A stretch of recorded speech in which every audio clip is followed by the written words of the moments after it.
ভবানীপুরের বন্ধুরা বাবাজিরা, আমার দয়ার সাগর নূর নবীজি মা দুঃখিনীকে 3 বার সম্মান দেওয়ার পিছনে একটা কারণ রেখেছেন।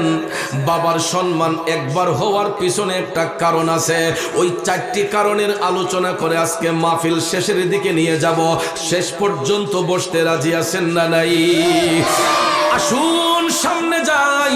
সাহাবীর প্রথম প্রশ্নের জবাবে আমার দয়াল নবী কেন মাকে সম্মানিত করলেন? এ বন্ধুরা আমার বাবাজিরা, প্রথমবার সম্মানিত হওয়ার একটাই কারণ, বাবার সঙ্গে যখন মায়ের পবিত্র বন্ধন হয়েছে, আল্লাহ রাব্বুল আলামিন তখন ওই মায়ের ভবে সন্তানকে দান করে। ঠিক কি না? 2.5 থেকে 3 মাস যখন পার হয়ে যায়, মায়ের ভবে সন্তানের রূহটাকে আমার আল্লাহ দান করে দেয়। এরপরে মায়ের রক্ত মাংস খাইয়া ওই বাবুটা আস্তে আস্তে মায়ের পেটে বড় হতে থাকে। লক্ষ্য করে দেখবেন 7 মাস 8 মাস যখন পার হয়ে যায়, বাচ্চা গর্ভে নিয়া অনেক মায়ের চেহারাটা মলিন হয়ে যায়, অনেক মায়ের হাতগুলা চিকন হয়ে যায়, পাওগুলা চিকন হয়ে যায়। আবার অনেক সময় দেখবেন 7 মাস 8 মাস যখন পার হয়ে যায়, মা দুঃখিনীর হাতে পায়ে মুখে পানি আইসা সারাটা শরীর ফুলিয়া যায়। ঠিক না ঠিক? আমাদের মতো সন্তানদেরকে গর্ভে নিয়া মা ঠিক মতো বিছানার মধ্যে কাট হইয়া শুইতে পারে না। ডাইনে গেলে বাচ্চার গায়ে নাকি কষ্ট হয়, বামে গেলে বাচ্চা নাকি কষ্ট পায়। চিত হইয়া শুইলে মার মনে শান্তি হয় না। অনেক সময় দেখবেন প্রসব করার আগ মুহূর্তটায় 8 মাস 9 মাসের সময় অনেক মা আরাম করে বিছানায় শুইতে পারে না, কোনো কাজ করতে পারে না, নুইতে পারে না, কোনো জিনিস ধরতে পারে না। কারণ বাচ্চার গায়ে না জানি আঘাত লাগে, বাচ্চার না জানি নিমুন্না লেগে যায়, ঠান্ডা লেগে যায়। এই জন্য দেখবেন ওই মা বাচ্চাকে গর্ভে নেওয়ার পরে ঠিক মতো খায় না, ঠিক মতো ঘুমায় না। শেষ পর্যন্ত দেখা যায় মায়ের যখন প্রসব ব্যথা শুরু হয়, অনেক সময় 9 মাসের সময়, অনেক সময় 10 মাস 10 দিন যখন পার হয়, ওই মায়ের যখন প্রসব ব্যথা হয়, বাজান রে, প্রসব ব্যথা এমন একটা ব্যথা, আমার দয়াল নবী হাদিস শরীফের মধ্যে বলেছেন, পৃথিবীটা কিয়ামত হলে যেই রকম মনে হয়, একটা বাচ্চা যখন মায়ের লজ্জাস্থান দিয়া প্রসব হয়, তখন মায়ের কাছে ঠিক এই রকম মনে হয়। নরমাল ডেলিভারির মাধ্যমে যেই মা বাচ্চা প্রসব করে, ওই মাটাকে গিয়ে জিজ্ঞেস করবেন, মাগো তোমার লজ্জাস্থান দিয়ে যে বাচ্চাটা যে প্রসব করলা, মাগো ব্যথাটা কেমন হইছে? অনেক মা দেখবেন বাচ্চা প্রসবের সময় অজ্ঞান হইয়া যায়, সেন্স হারা হইয়া যায়। ঠিক না বিঠে? আরে মায়েরও প্রসবের কালে বুক ভাইসা যায় নয়ন জলে রে, ওমা সন্তানের লইয়া কুলে ভুলে প্রসব যন্ত্রণা, দুঃখের দরদি আমার জনম দুঃখী মা, গর্ভধারিণী মা, জনম দুঃখিনী মা, দুঃখের দরদি আমার জনম দুঃখী মা। খারাপ লাগতেছে ভাইয়েরা, এ যুবক বন্ধুরা আমার বাবাজিরা গো, ওই সন্তান প্রসবের সময় মায়ের কাছে এমন মনে হয় যেন পৃথিবীটা কিয়ামত হইয়া গেছে। এরপরেও দেখবেন যখন বাচ্চা প্রসব হওয়ার পরে মায়ের নাভি থেকে বাচ্চার নাভিটা যখন কাটা হয়, ওই বাচ্চাটাকে দেখবেন পানি দিয়ে ধুইয়া একটা টাওয়াল দিয়ে মুড়াইয়া দাইমা যখন মায়ের বুকের মধ্যে নিয়ে তুইলা দেয়, মায়ের কোলে যখন তুইলা দেয়, মা যখন বাচ্চার দিকে তাকায়, মা যখন বাচ্চার চেহারার দিকে তাকায়, ওই মা তখন বলে না যে আমার ছেলে কালো হইছে, আমার ছেলে ফর্সা হইছে, আমার ছেলে শ্যামবর্ণ হইছে, আমার মেয়ে শ্যামবর্ণ হইছে, কালো হইছে। এই রকম কোন কালারের দিকে মা নজর করে না। যেই কোনো কালার হোক, নাক বুচা হোক, চোখ বাঁকা হোক, মুখটা বাঁকা হোক, মা যখন বাচ্চাটারে কোলের মধ্যে নেয়, ওই বাচ্চার চেহারার দিকে তাকানোর সাথে সাথে 10 মাস 10 দিনের প্রসব বেতার জ্বালা দুঃখিনী মা সেকেন্ডের মধ্যে ভুলে যায়। ঠিক না বেঠে? এই জন্য কবি বলেছেন, আমার মায়ের মতো আপনজন, মায়ের মতো আপনজন ত্রিভুবনে নাই।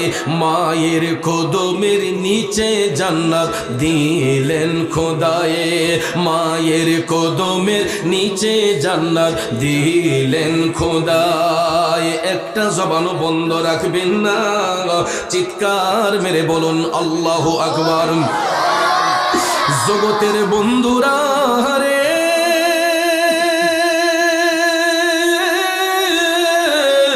ও ভবানীপুরের বাবাজিরা গো, আমার সম্মানিত মা বোনরা যারা শুনছেন, বাচ্চা কুলে নেওয়ার সাথে সাথে 10 মাস 10 দিনের প্রসব বেতার জ্বালা সেকেন্ডের মধ্যে ভুলে যাওয়ার কারণে হাদিসে মোবারকায় আমার মদিনার কামলিওয়ালা নবী প্রথমবার মাকে সম্মানিত করেছেন।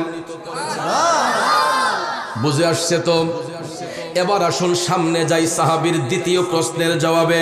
রাসূল আবারও বলেছিলেন, তোমার সবচেয়ে সৌজন্যমূলক আচরণ পাওয়ার অধিকারী মা, দ্বিতীয়বার কেন মাকে সম্মানিত করা হলো? এ নবীর প্রেমিকেরা, বাবাজিরা আমার চিন্তা করে দেখবেন, বাচ্চাটা ভূমিষ্ঠ হওয়ার সাথে সাথে যখন ওই বাচ্চা চিৎকার করে কান্নাকাটি করে, ওই বাচ্চার কান্নাটা বন্ধের জন্য আমার আল্লাহ তাআলা দোকানের কোনো দুধ তার মুখে সঙ্গে সঙ্গে দেওয়া হয় না, গাভীর দুধটা গরম করে বাচ্চার মুখে দেওয়া হয় না। ওই বাচ্চার কান্না নিবারণের জন্য আমার আল্লাহ ওই বাচ্চার জন্য এমন একটা পুষ্টিকর খাবার, এমন একটা স্বাস্থ্যসম্মত খাবার আল্লাহ তাআলা তৈরি করে দেয়। বাচ্চা দুনিয়ায় ভূমিষ্ঠ হওয়ার সাথে সাথে আমার আল্লাহ ওই দুঃখিনী মায়ের 2টা স্তন খুলে দেয়। কথা কোন ঠিক কিনা? বাচ্চা দুনিয়াতে আসার আগ মুহূর্ত পর্যন্ত মায়ের স্তনের মধ্যে কোনো খাবার থাকে না, কিন্তু বাচ্চাটা জন্ম হওয়ার সাথে সাথে, এটা মানুষের বাচ্চা হোক, পশুর বাচ্চা হোক, দেখবেন বাচ্চা আসার সাথে সাথে আল্লাহ তার খাবারও নির্ধারণ করে। বাবাজিরা আমার, ওই কান্না বন্ধের জন্য বাচ্চার মুখে যদি দুনিয়ার গাভীর দুধটা গরম করে দেওয়া হইতো, ওই বাচ্চার ঠোঁটটা পুড়ে যাওয়ার সম্ভাবনা থাকতো। দুধটা যদি ঠান্ডা হইতো, পেটের মধ্যে ফুড পয়জন দেখা দিতে পারত। দোকানের লেট্রোজেন দুধ বলেন, যত দামি দামি দুধ বলেন, এইগুলা যদি গরম কইরা বাচ্চার মুখে দেওয়া হইতো, অনেক সময় বাচ্চার মুখ পড়ে যাওয়ার সম্ভাবনা থাকতো, পেটের মধ্যে ফুড পয়জন দেখা দিতে পারত কিনা? কিন্তু আমার আল্লাহ ভূমিষ্ঠ হওয়ার পরে বাচ্চার কান্না নিবারণের জন্য এমন একটা পুষ্টিকর খাবার মায়ের স্তনে আল্লাহ দান করছে। এটা শুকনাও নয়, ভারীও নয়, পাতলাও নয়, বেশি ঘনও নয়, বাচ্চার উপযুক্ত খাবার হিসেবে আমার আল্লাহ এটারে এত সুন্দর মডিফাই কইরা বাচ্চার মুখে দেয় গো। ওই বাচ্চাটা মায়ের দুধটা মুখে দেওয়ার সাথে সাথে অটোমেটিকলি তার কান্নাটা বন্ধ হয়ে যায়। ঠিক এনে কত সুখ 2টি বছর পান করালেন মায়ের বুকের দুধ, কোলে বুকে নিয়ে আমায় দিলেন কত সুখ। কিভাবে সেই মাকে ছেলে মন্দ কথা বলে, মা কেন এত দামি জানে না সকলে, জানতো যদি পড়তো দেখে কোরআন হাদিস খুলে। একটি হজের সওয়াব মিলে মাকে একবার দেখিলে, দেখিলে মা কেন এত দামি জানে না সকলে। কথা বলেন ঠিক কিনা? আব্বাজির আমার, ওই জন্মের পর থেকে 2 থেকে 2.5 বছর পর্যন্ত ছেলে হোক মেয়ে হোক, মায়ের স্তন থেকে আমরা দুধ পান করি কি করি না? কথা বলেন, করি কি করি না? জন্মের পরে 2 থেকে 2.5 বছর মায়ের স্তন থেকে দুধ পান করি।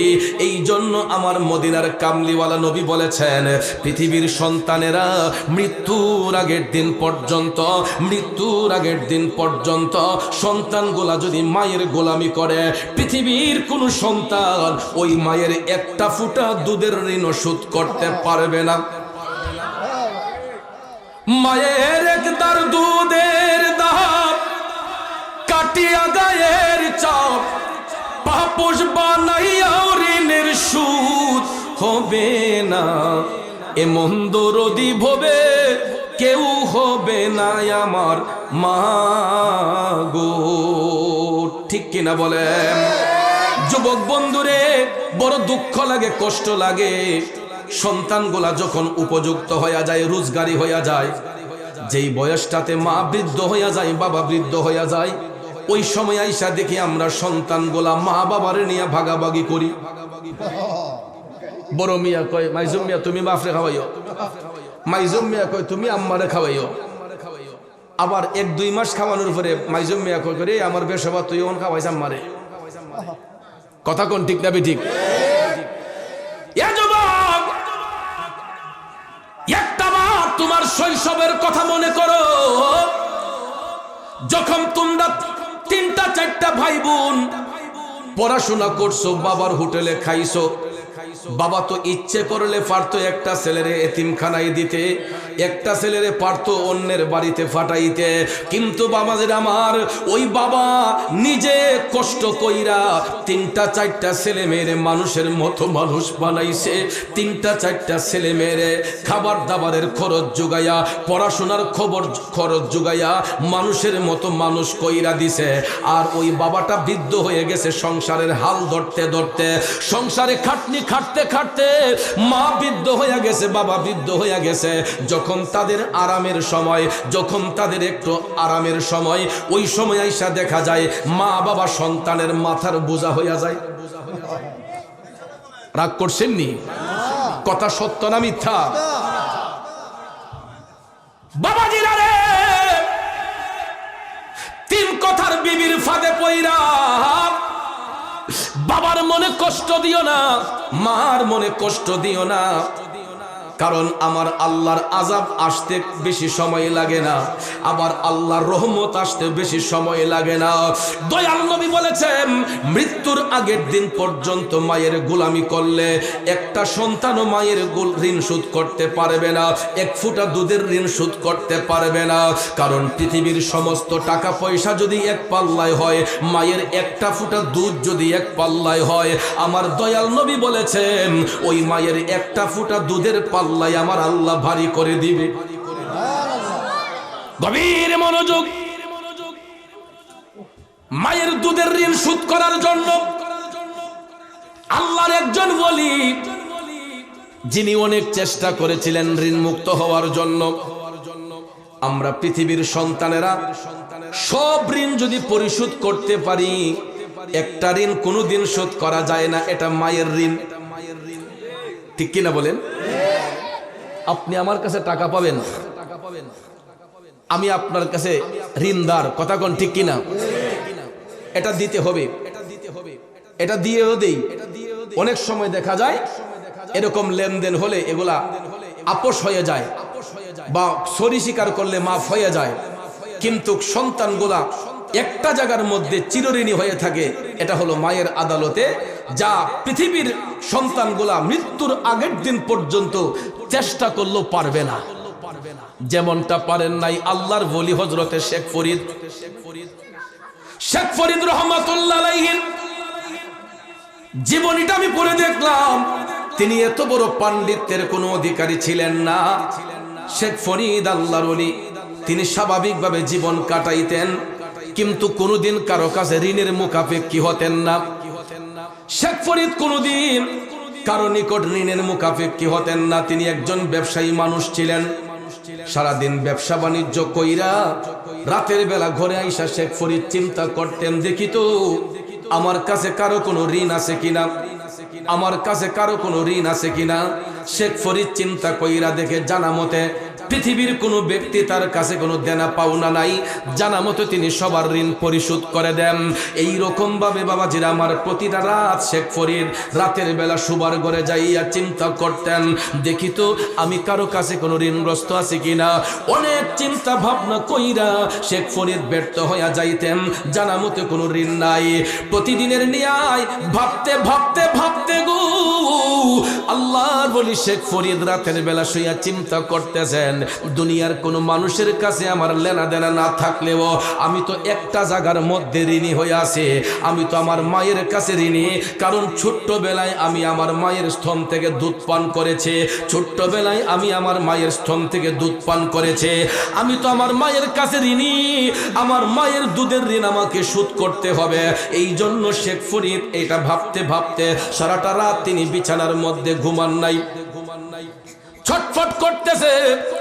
ছটফট করতে করতে করতে বাবাজির আমার রাত যখন শেষ হইয়া গেল, ঠিক ফজরের পূর্ব মুহূর্তে হঠাৎ করে মসজিদের এলান শোনা যাচ্ছে, আসসালাতু খায়রুম মিনান নাওম।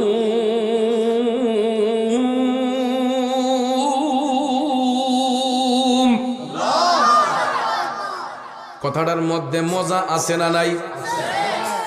এই কথার দ্বারা কি মুয়াজ্জিন সাহেব কাউরে গালি দিছে, বকা দিছে?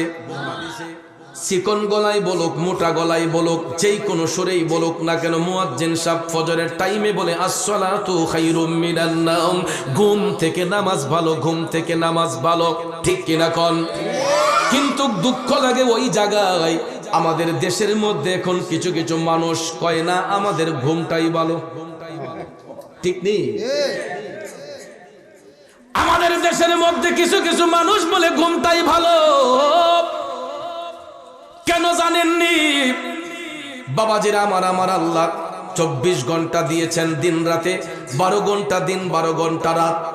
দিন আমার আল্লাহ দিয়েছে রিজিকের তালাশ করার জন্য, রাত আমার আল্লাহ দিয়েছে আরামের জন্য। ঠিক কিনা? দিন আল্লাহ দিয়েছে রিজিকের তালাশ করার জন্য, রাত আমার আল্লাহ দিয়েছে আরামের জন্য। কিন্তু দেখা যায় আমরা এখন দিনের বেলা ফাহাশাই কাজের মধ্যে ব্যস্ত হই, এদিক সেদিক ঘোরাফেরা করে, বাবার হোটেলের মধ্যে খাইয়া কত যুবক যুবতী দেখবেন হাতের মধ্যে এই অ্যান্ড্রয়েড মোবাইল ফোন আছে না নাই? বাবারে যে লম্বা মুনাজাত, এই মুনাজাত যে 11টার পরে শুরু হয়, এটা শেষ হইতে হইতে ফজরের আগ টাইমে। কথা কোন ঠিক না ঠিক? এই যে মুনাজাত, মোবাইল মুনাজাত, সারাটা রাত ইডারে টিপতে আছে। কথা কোন ঠিক? দুইটা আঙ্গুল একবারে সুইরা থাকা, চোখটি গড়তে ঢুইকা জায়গা, এরপরে এটা তুইতো না। ঠিক না ঠিক? আর সারা রাত সজাগ থাকতে পারে। যখন মুয়াজ্জিন সাহেব বলে আসসালাতু খায়রুম মিনান নাওম, ঘুম থেকে নামাজ ভালো, তখন দেখবেন এই বেটার হাতের থেকে মোবাইলটা অটোমেটিক ফিরে যাবে। তখন দেখবেন এমন একটা মজার ঘুম লাগে। ঠিক না ঠিক?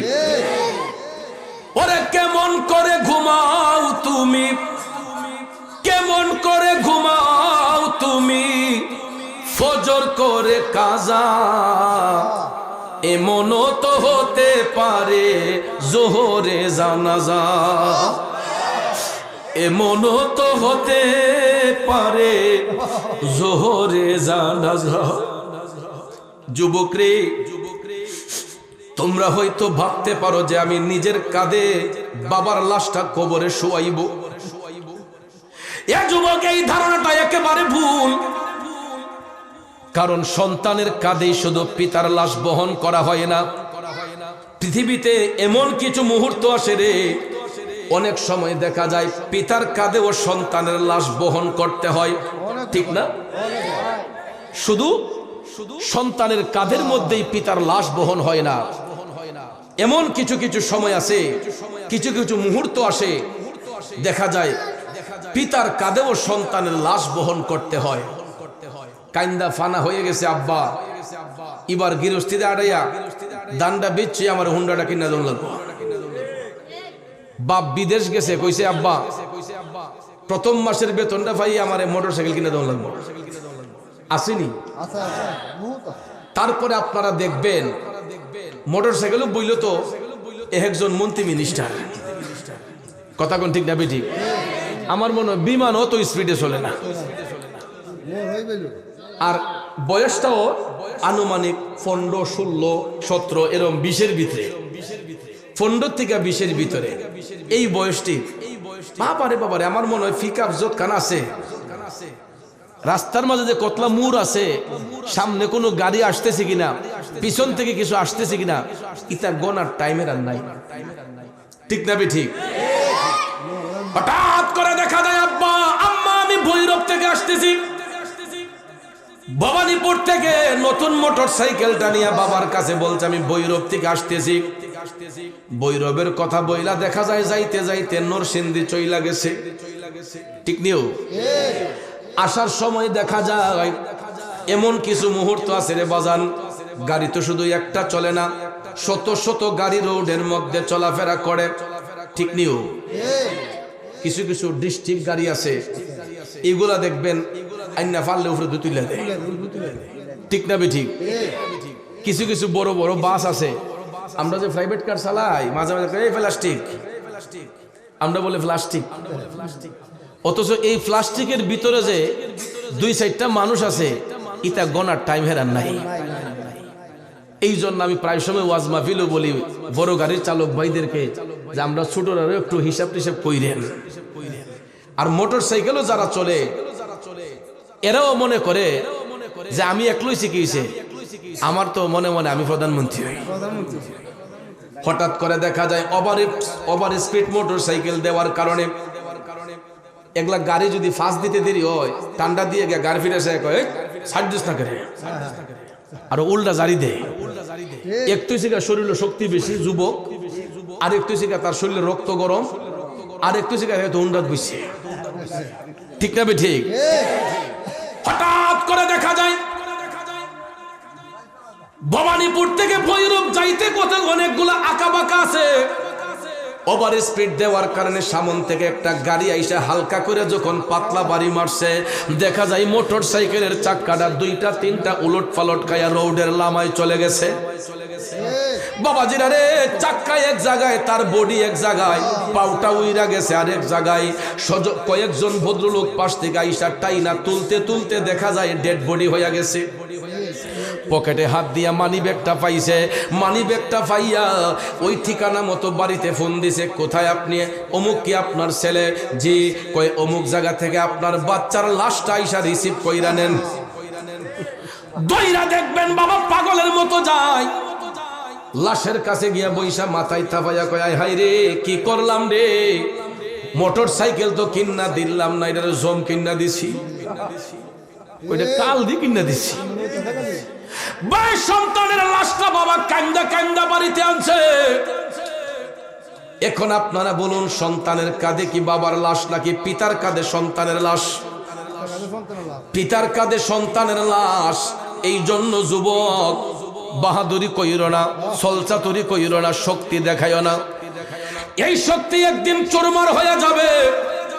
মা বাবার মনে কষ্ট দিও না, তাদের দিলে আঘাত দিও না, কারণ একটা সংসারকে চালাইতে গিয়া বাবাটা দিনকে দিন বলে না, রাতকে রাত বলে না, এত পরিশ্রম করে গো।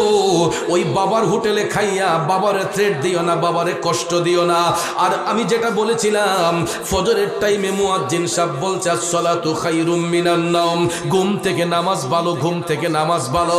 এই কথাটা শোনার সঙ্গে সঙ্গে নামাজি ব্যক্তি যারা হয়, মুমিন ব্যক্তি যারা হয়, এরা রাইতের জাগনা হইলেও বিছানার মধ্যে পিঠ রাখতে পারে না। 7 রাইতের জাগনা হইলেও যারা ফজর ফরিন না ব্যক্তি, এরা দেখবেন অটোমেটিকলি চোখ থেকে ঘুম জাগা। কথা কোন ঠিক কিনা? যুবক ভাইয়েরা আমার, শেখ ফরিদের মা আজানের ধ্বনি শোনার সঙ্গে সঙ্গে তিনি জাগ্রত হয়ে গেলেন ফজরের নামাজ পড়ার জন্য।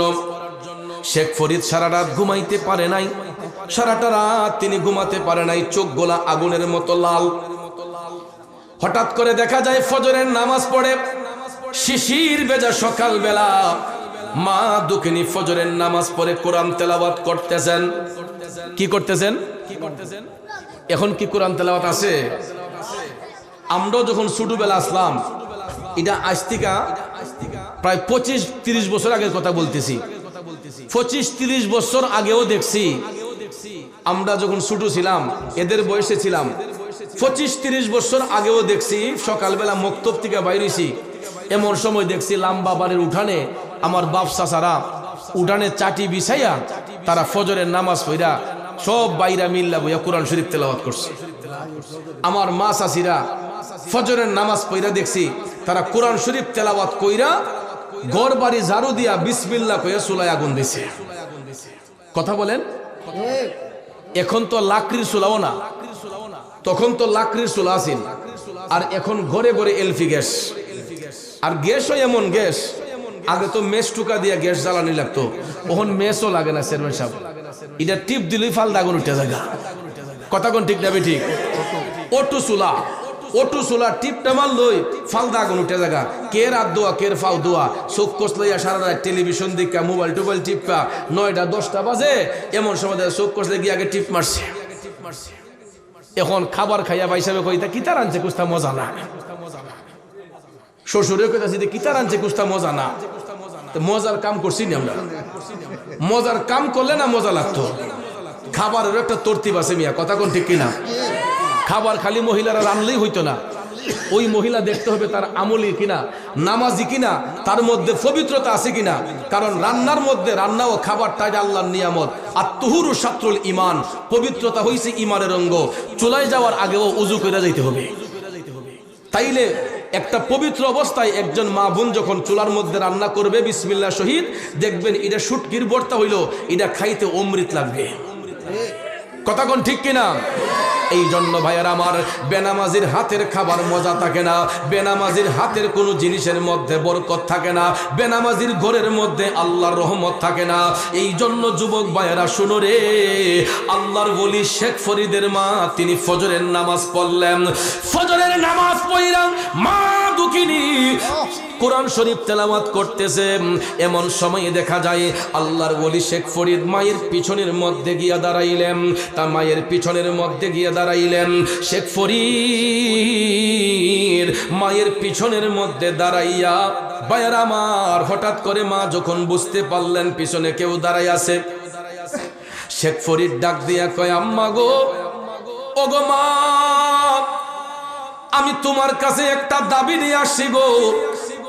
সন্তানের চেহারার দিকে মা তাকায়া দেখতাছে, চোখ দুইটা আগুনের মতো লাল। দুঃখিনী মা ডাক দিয়া কয়, শেখ ফরিদ, কিরে শেখ ফরিদ, এখনো কি তুমি ঘুমাও নাই? আল্লাহর ওলি শেখ ফরিদ কয়, মা গো, ঘুমাইতে পারি নাই। দুঃখিনী মা ডাক দিয়া কয়, জাদুমণি রে, কেন ঘুমাইতে পারস নাই? শেখ ফরিদ কান্দা কান্দা কয়, মা, আমি তোমার গর্বের সন্তান, তোমার দোয়ার বরকতে গো মা, আমি যে যাবত পর্যন্ত ব্যবসা বাণিজ্য করতেছি মা, আমার জানা মতো কারো কাছে কোনো লেনা দেনা নাই, আমি সবার পাওনা দাওনা জানা মতো পরিশোধ করছি গো মা, তবে আমার জানা মতো একটা ঋণ বাকি আছে গো মা। দরদে মা ডাক দিয়া কই, কিরে শেখ ফরিদ, আমার কাছে আবার তোর ঋণ কিসের? শেখ ফরিদ চোখের পানি সাইরা কান্দা কয়, মাগো, আমি তো তখন শিশু ছিলাম, আমি অবুঝ ছিলাম, তখন তো আমি বুঝতাম না। আমি জন্মের পরে তোমার স্তন থেকে আমি দুধ পান করছি গো মা, তুমি তো 2 থেকে 2.5 বছর আমারে দুধ পান করাইছো মা। ওই দুধের ঋণটা আমি শোধ করতে চাই, কারণ তখন তো আমি রোজগারি ছিলাম না, চলতে পারতাম না মাগো মা, তখন তো আমার ইনকামিং সোর্স ছিল না, আমি তো তখন তোমার স্তন থেকে দুধ পান করেছি। বলো মা, এখন তো আমার টাকা পয়সা তোমার দোয়ায় আছে, কত টাকা দিলে তোমার দুধের ঋণটা শোধ হবে? আল্লাহু আকবার বলেন। আপনারা কোন তো, মা কি সন্তানের টাকার পাগল, সম্পদের পাগল? কখনো মা সন্তানের টাকার প্রতি লোভ করে না, সম্পদের প্রতি লোভ করে না। এই লোভটা থাকে ঘরের বিবি সাহেবের, ঠিক নেই? এই যে সামনে আমাদের ঈদ আসতেছে, রমজান মাস, রোজার ঈদ আমরা সবাই কাপড় চোপড় কিনা দেই না ভাই সাহেব? বাচ্চা কাচ্চা সহ বরের পরিবার, মা বাপ সবাই কাপড় টাপড় কিনা দেই। রোজগারি যারা, আপনি দেখেন আপনার বাবার জন্য একটা সুতি লুঙ্গি আনছেন, গেঞ্জি আনছেন, মার জন্য একটা কাপড় আনছেন, বিবি সাহেবের জন্য একটা দামি জামা আনছেন, আনার পরে আপনার আব্বারে গিয়ে কইবেন, আব্বা আপনার লেগে একটা সুতি লুঙ্গি আনছি, আব্বা দামি একটা গেঞ্জি আনছি, দেখবেন বাবার যদি দেখতে একটু অপছন্দ হয়, ছেলে আনছে, ওই বাবা কইন পুত্রে তোর পছন্দ অনেক সুন্দর, হ্যাঁ খারাপ হইল কয় না এটা অনেক সুন্দর। মার একটা শাড়ি দিছেন 700 টাকা দিয়ে 1000 টাকা দিয়ে, মার যদিও এটা খারাপ লাগে দেখতে, কিন্তু সন্তানের কথা মনে করে কয় ফুত তোর অত সুন্দর চয়েস কেমনে হইল, তোর অত সুন্দর চয়েস কেমনে আল্লাহ দিল। তখন দেখবেন সন্তানের মন খুশি করার জন্য মা তার মনে সান্ত্বনা দিয়ে কয় ফুত অনেক সুন্দর হইছে, কিন্তু গরের বিবি সাহেবরে যদি 3000 4000 টাকা জামাই না দেন, এটা সুতার মাঝে দুই হালি টিপ্পা সাইরা কয় হুম ইতার যোগ্য আমি, কথা কোন ঠিক না বেঠিক, হ্যাঁ ইটার যোগ্য আমি কইয়া দেখবেন জারি মেরে ফালাই দেয়। আমার মনে হয় গায়ে বাসুর সব দিল ওইটার মন রাখুন যেতে না, ঠিক নিও কা। কিন্তু মারে যদি আপনি অল্প কিছু দেন, কিছু যদি নাও দেন, শুধু মন থেকে যদি মারে মা কইয়া ডাক দেন, বাবা কইয়া ডাক দেন, তারপরও মার মন খুশি হয়, বাবার মন খুশি হয়। এ যুবক বন্ধুরা, মা সন্তানের টাকা চাই না, সম্পদ চাই না, ধন দৌলত কিছুই চাই না রে। শেখ ফরিদ ডাক দিয়া কয় মা কথা বলো না কেন, টাকা যদি না চাও আমি তোমার সম্পদ লিখে দিব, সম্পদ যদি না চাও আমি কেমনে তোমার দুধের ঋণ শোধ করব। সন্তানের মুখে এই কথা শুই না মায়ের বাক শক্তি বন্ধ হয়ে গেছে, মা কথা বলা বন্ধ হয়ে বলো মা তোমার দুধের ঋণটা শোধ হইছে নি। মায়ের চোখের পানিগুলা গড়াইয়া গড়াইয়া পড়তেছে, অনয় বিনয় করে শেখ ফরিদ যখন বলতেছে মা বলো না তোমার দুধের ঋণ শোধ হইছে নি, একবার দুইবার তিনবার বলার পরে শেখ ফরিদের মা একটা চিৎকার মেরে বলতেছে শেখ ফরিদ এ জাদুমণি কেন এত পাগলামি করতাছো? আরে পাগল, আমার নবীর কথা যদি সত্য হয়, মৃত্যুর আগের দিন পর্যন্ত যদি তুই মারে কান্দে লইয়া ঘুরস, মার গোলামি করস, তারপরও আমি মায়ের এক ফুটা দুধের ঋণ তুই শোধ করতে পারবে না। মায়ের একদার দুধের দাম কাটিয়া গায়ের চাম, পাপুষ বানাইয়া ঋণের সুদ হবে না, এমন দরদি ভবে কেউ হবে না আমার মা গো। কষ্ট হইতেছে আমার বাবাজিরা, গভীর মনোযোগ এই কথাটা শোনার সঙ্গে সঙ্গে শেখ ফরিদ অজ্ঞান হইয়া গেল, সেন্স হারা হইয়া গেল। শেখ ফরিদ অজ্ঞান হইয়া হঠাৎ করে তার যখন ভারসাম্য ফিরে আসলো, সেন্স ফিরে আসলো, আল্লাহর ওলি শেখ ফরিদ কয় আমি 12 বছর গোলামি কইরাও মায়ের এক ফুটা দুধের ঋণ যদি শোধ করতে পারলাম না, আমি মৃত্যুর আগের দিন পর্যন্ত মায়ের গোলামি করলে ওই মায়ের দুধের ঋণ শোধ হবে না। এখন থেকে আমি আর কোনোদিন মার মনে কষ্ট দেব না, আর কোনোদিন মারে এই প্রশ্ন করব না। এই কথা বইলা শেখ ফরিদ মায়ের গোলামি করা শুরু করে দিলেন, মায়ের সেবা করা শুরু করে দিলেন। করতে করতে করতে গো হঠাৎ একদিন নামাজের মুসল্লায় বৈশা তাহাজ্জুদের নামাজ পইরা, ফজরের নামাজ পইরা শেখ ফরিদের মা আমার আল্লাহরে হাত তুইল্লা বলতেছেন আল্লাহ ও আমার মাবুদ গো, আমার শেখ ফরিদ রে তুমি ওলি বানাইয়া দাও। আরো জোরে কন্যা সুবহানাল্লাহ। একটা কথা শুনে রাখো যুবক, আমার মদিনার কামলিওয়ালা নবী বলেছেন পৃথিবীর সমস্ত মানুষের মোনাজাত যদি এক পাল্লায় হয়, সন্তানের জন্য দুরুদি মায়ের একটা মোনাজাত যদি এক পাল্লায় হয়, আমার দয়াল নবী বলেছেন ওই মায়ের একটা মোনাজাতের পাল্লাই বাড়ি হইয়া যায়। পাগলামি সব জায়গায় না, মার সাথে পাগলামি করতে নাই, বাবার সাথে বেয়াদবি করতে নাই। দেখতেছেন আপনার বাবার চেহারাটা কালো, দেখতেছেন আপনার মার চেহারাটা কালো, কিন্তু যুবক শুনো, কালো হোক ফর্সা হোক, আমার রসুল বলেছেন কোন সন্তান যদি মোহব্বতের নজরে একবার শুধু তার মার চেহারার দিকে মায়ার নজরে চায়, আমার আল্লাহ ওই সন্তানের আমলে একটা কবুল হজের সওয়াব লিখে দেয়। বাজান হজ করতে বর্তমানে কত টাকা লাগে জানেননি? কমপক্ষে কে 3 লাখ বেড়া, বড় হজ করতে কমপক্ষে এখন 6 থেকে 7 লক্ষ টাকা লাগে মিনিমাম। তাহলে যারা বড় হজের নিয়ত করে 2 বছর আগে নিবন্ধন করতে হয়, 3 বছর আগে নিবন্ধন করতে হয়। নিবন্ধন করার পরে এরপরে যদি সিরিয়াল ভাবে যায় অনেক সময় 2-4 বছর চলে যায়। আবার অনেকে সিরিয়াল ভাঙ্গা গেলে এই বিভিন্ন কোম্পানির সাথে হাত করলে দেখা যায় বছরে যাইতে পারে। আমি ধরলাম আপনি নিবন্ধন করে এই বছরই লগে লগে গেলেন, আপনি 6 লাখ 7 লাখ টাকা খরচ কইরা মক্কা শরীফ মদিনা শরীফ গইরা হজ কইরা আবার দেশে আসলেন। আইসা বাংলাদেশে আইসা হাজির রুমাল লাগাইয়া জুব্বা কুর্তা লাগাইয়া শাস্ত্র লইয়া কোন যাবেন যে আমার হজটা কবুল হইছে? না হ্যাঁ না না, আমি হাজি, আমার হজ কবুল হয়েছে গা, এই গ্যারান্টি দিতে পারবো কেউ? না। আমার নবী একটা গ্যারান্টি দিয়েছেন। আমার নবী গ্যারান্টি দিয়েছেন, সন্তান যদি মার চেহারার দিকে মায়ার নজরে মোহব্বতের নজরে চায়, আমার আল্লাহ ওই সন্তানের আমলে একটা কবুল হজের সওয়াব দান করে। আল্লাহু আকবার কোন। কেমন চেয়ারম্যান পাইছিল? আমি বহুত জায়গায় চেয়ারম্যান দেখছি 5 মিনিট গিয়া বইয়া খালি ফিস মারে, কয় আমি জায়গার সময় নাই, টাইম নাই। আর এমন চেয়ারম্যান পাইছেন আগের বক্তার ওয়াজও পুরাটা বইয়া বলছে, আমি গুনাহগার ওয়াজ করতেছি, একবার বিরক্তি ভাব দেখলাম না।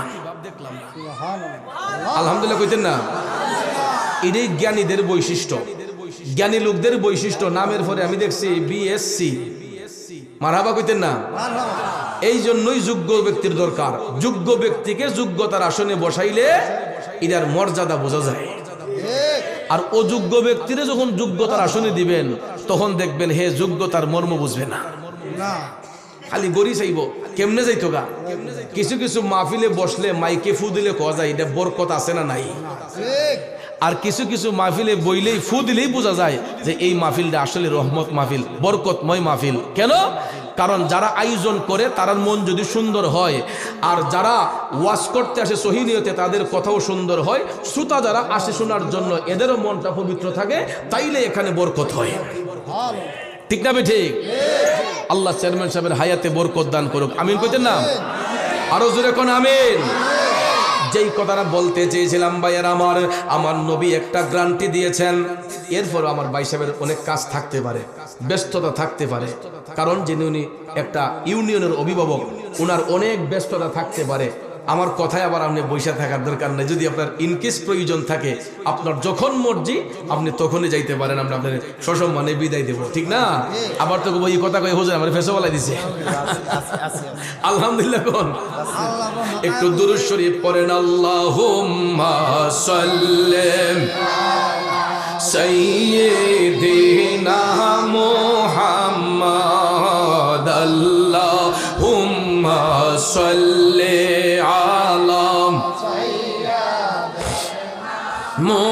মুহাম্মাদ নবী শাফি মাওলানা মাহদ নবিয়ানা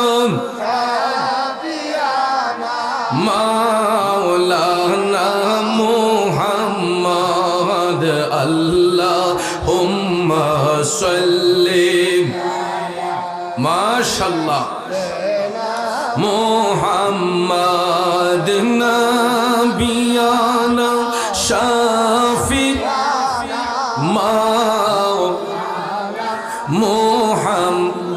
আমার বাবাজিরা বন্ধুরা বলতেছিলাম কি, সন্তান যদি মার চেহারার দিকে মহব্বতের নজরে তাকায়, আমার মদিনার কামলিওয়ালা নবী বলেছেন আল্লাহ রাব্বুল আলামিন ওই সন্তানের আমলে একটা কবুল হজের সওয়াব দান করে। বাজান রে, এই ঘোষণা দয়াল নবী দেওয়ার পরে নবীর একজন সাহাবী প্রশ্ন করলেন, নবী গো, আমি যদি আমার মার চেহারার দিকে দৈনিক 10 বার তাকাই, আমার রাসূল বললেন উম্মত 10টা কবুল হজের সওয়াব। সাহাবী ডাক দিয়া কয়, নবী গো, আমি যদি দৈনিক 100 বার আমার মার চেহারার দিকে তাকাই, আমার নবী বললেন 100টা কবুল হজের সওয়াব। সাহাবী আবার বললেন, নবী গো, আমি যদি তার চাইতে আরো বেশি তাকাই, আমার দয়াল নবী ডাক দিয়া কয়, উম্মত তুমি যত হাজার বার যত কোটিবার তোমার মায়ের চেহারার দিকে মোহব্বতের নজরে তাকাইবা, আমার আল্লাহ তত হাজার কবুল হজের সওয়াব তুমি সন্তানের আমলের মধ্যে লিখে দিবে। চিল্লায়া কি সুবহানাল্লাহ বলবেন না? ওরে মা ডাকটি কত মধুর জানে যে সবাই, মায়ের একটু আদরেতে কি যে শান্তি পাই রে, কি যে শান্তি পাই। কবুল হজের সওয়াব হয়, কবুল হজের সওয়াব হয় দেখলে মায়ের চেহারায়। মায়ের কদমের নিচে জান্নাত দিলেন খোদায়, মায়ের কদমের নিচে জান্নাত দিলেন খোদায়। আমার মায়ের মতো আপন জন, মায়ের মতো আপন জন ত্রিভুবনে নাই। মায়ের কদমের নিচে জান্নাত দিলেন খোদায়। খারাপ লাগতেছে আমার বাবাজিরাম? তাইলে বলুন, মার সেবা করলে আল্লাহর ওলি হওয়া যায় কি যায় না? বেলায়েতের দরজা সবার জন্য উন্মুক্ত। যদি আমরা মায়ের গোলামি সঠিকভাবে করতে পারি, ইসলামের রূপরেখা সঠিকভাবে মান্না চলতে পারি, তাইলে আল্লাহ রাব্বুল আলামিন আমাকে আপনাকে বান্দা থেকে বন্ধু বানাইতে পারে কি পারে না? আল্লাহর ওলি হতে চাই কি চাই না? মার সেবা ছাড়া কখনো ওলি হওয়া যায় না। বড় পীর আব্দুল কাদের জিলানী আল গিলানী আল বাগদাদি জীবনী পড়ে দেখেন মায়ের সেবা করে আল্লাহর ওলি। সানজানি আজমিরি খাজা মঈনুদ্দিন চিশতি জীবনী পড়ে দেখেন মার সেবা করে আল্লাহর ওলি। যত বুজুর্গানে কেরাম এই পৃথিবীর মধ্যে হয়ে গেছেন এবং হইতেছেন, যাইয়া দেখেন মার গোলামি কইরা হইতেছেন। ঠিক না বেঠিক? পায়ে ধরে বলবো, যেই ঘরে মা আছে এই ঘরে আল্লাহর জান্নাত আছে, যেই ঘরে বাবা আছে এই ঘরে আল্লাহর রহমত আছে। ঠিক কিনা কোন? ছোট বাবাজিরা, তোমরা কথা বললে আমার কষ্ট হয় বাবা, তোমরা আলাপ করো না। হ্যাঁ, তোমরা তো মাহফিলের সৌন্দর্য, তোমরা বর্ষ দিক কইতে মাহফিল সুন্দর হয়েছে, ঠিক না? তোমরা মুরব্বীদের সামনে নীরবে বসতে হয়, কথা বলতে নাই, ঠিক আছে? একটু ধৈর্য সহিত বসতে হবে, কথা বলবা আর বলবা না। আর একটু দুরূদ শরীফ পড়েন, আল্লাহুম্মা সাল্লি আলা সাইয়্যিদিনা মুহাম্মাদ নবী শাফি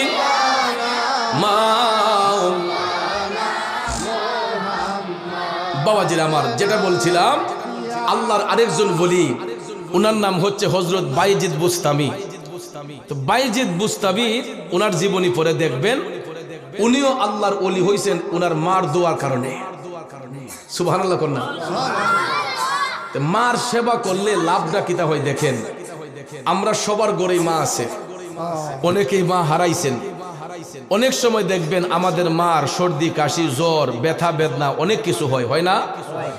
বিছনার মাঝে ফইরা তাহে ফুটটা যদি তাহে গড়ো, অনেক সময় মা কবে ফুটরে আমার এই জিনিসটা না দে, বাবা রে আমার এই জিনিসটা না দে। মা সন্তানের কাছে চায় না। অসুস্থ মা বিছানার মধ্যে শয্যাশায়ী, বায়েজিদ বুস্তামি মায়ের সেবা করতেছেন। হঠাৎ করে দেখা যায় অসুস্থ মা বাইজিদকে বলতেছেন, বাইজিদ আমার গলাটা শুকাই আসতেছে, ও বাইজিদ আমারে একটা গ্লাস পানি আইনা দে। যখন বাইজিদ মার কথা শুনলেন, সাথে সাথে তিনি পানির গ্লাসটা হাতে লইলেন। আম্মা তুমি অপেক্ষা করো, আমি পানিটা নিয়ে আসতেছি। তো তিনি ভাবলেন গ্লাসটা একটু ধোয়ামুছি কইরা মার জন্য পানিটা নিয়ে আসি। বাইজিদ বুস্তামি গ্লাসটাকে ধোয়ামুছি কইরা তিনি পানিটা আনতে আনতে আইসা দেখে মার চোখের মধ্যে ঘুম চলে আসছে। কি চলে আসছে? এখন বাইজিদ বুস্তামি চিন্তা করলেন যে আম্মার যদি এখন দেখা দেয়া জায়গায় তাহলে আমার মার আরামটা নষ্ট হইল। আবার যদি পানির গ্লাসটা থইয়া যায়, ঘুমের তো আম্মা কইব ফুতেতে পানি চাইলাম, আমারে পানিটা দিল না। বাইজিদ চিন্তা করলেন এখন তো আমি কঠিন একটা পরীক্ষার সম্মুখীন, রেখেই যাই কিভাবে আর মার আরামটাই ভাঙ্গি কিভাবে। আমাদের মতো সন্তান হইলে আইয়া যদি দেখতাম মা ঘুমাই গেছে, গাভীর একটা ডেক্কা দিলাম, হইলে আম্মা গো আম্মা নাও না পানি হও, ঠিক না বেটি? আর নাইলে কইলাম না যাক পানি থইয়া দেগা আম্মা উঠতে খাইব না,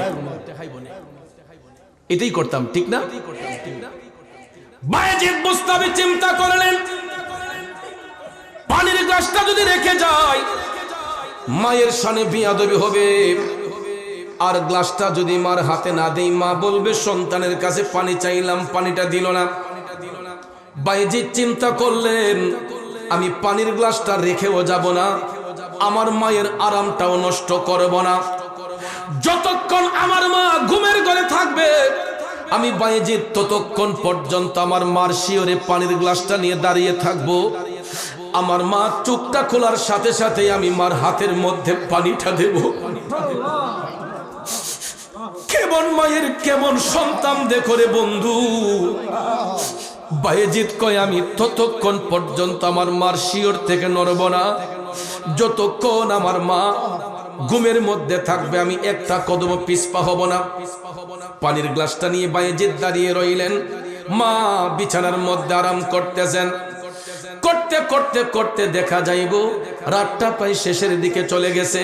ঠিক আবারও ফজরের আজানের ধ্বনি হচ্ছে। মুয়াজ্জিন সাহেব বলতেছেন আসসালাতু খায়রুম মিনান নাওম।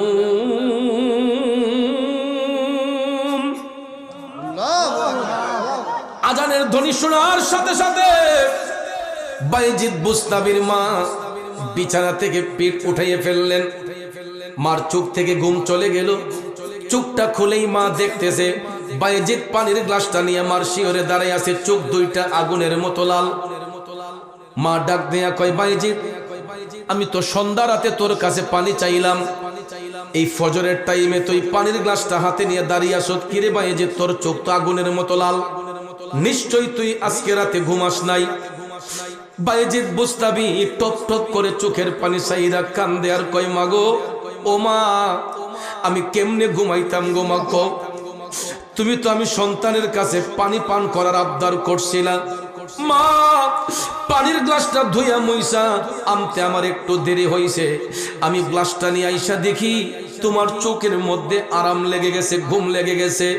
আমি চিন্তা করছি গো মা তুমি অসুস্থ, যদি এখন তোমারে জাগাই তোমার আরামটা নষ্ট হবে, আর যদি পানির গ্লাসটা রাইখা চলে যায় তুমি মার সামনে বেয়াদবি হবে। এই জন্য মা আমি তোমার সন্তান বায়েজিদ সিদ্ধান্ত নিয়েছে যতক্ষণ তুমি ঘুমের ঘরে থাকবা আমি একটা কদম পিছপা হব না গো মা, যতক্ষণ তুমি ঘুমের ঘরে থাকবা আমি পানির গ্লাসটা হাতের মধ্যে নিয়ে তোমার শিয়রে দাঁড়াইয়া থাকবো, আর যখন তোমার চোখটা খুলবা ওই মুহূর্তে আমি তোমার কাছে পানির গ্লাসটা তুলে দেব, তোমার হাতে তুলে দেব। নেও মা এখন তুমি পানি পান করো। মায়ের চোখের পানি তো অটোমেটিকলি পড়তেছে। সন্তানের এই আদব দেইখা সন্তানের এই ভালোবাসা দেইখা মা দুঃখিনী ফজরের নামাজটা পড়িরা নামাজের মুসল্লায় বইসা আমার আল্লাহ পাকের দরবারে হাত উঠাইয়া কয় আল্লাহ গো আমার বায়েজিদ রে তুমি ওলি বানাইয়া দাও। আরো জোরে কইতেন না সুবহানাল্লাহ। বন্ধুরা আমার বাবাজিরা গো, মার সেবা করার কারণে আল্লাহ রাব্বুল আলামিন বায়েজিদকে ওলি হিসেবে কবুল করে নিলেন, আল্লাহর বন্ধু হিসেবে কবুল করে নিলেন। শেখ ফরিদ মায়ের গোলামি করার কারণে আল্লাহ রাব্বুল আলামিন তাকে মার দোয়ার কারণে বন্ধু হিসেবে আল্লাহ গ্রহণ করে নিলেন। এ ভবানীপুরের বাবাজিরা ও যুবক বন্ধুরা রে, আমরাও যদি আমাদের মা বাবার সেবা করি বান্দা থেকে আল্লাহর বন্ধু হওয়া যাবে কি যাবে না?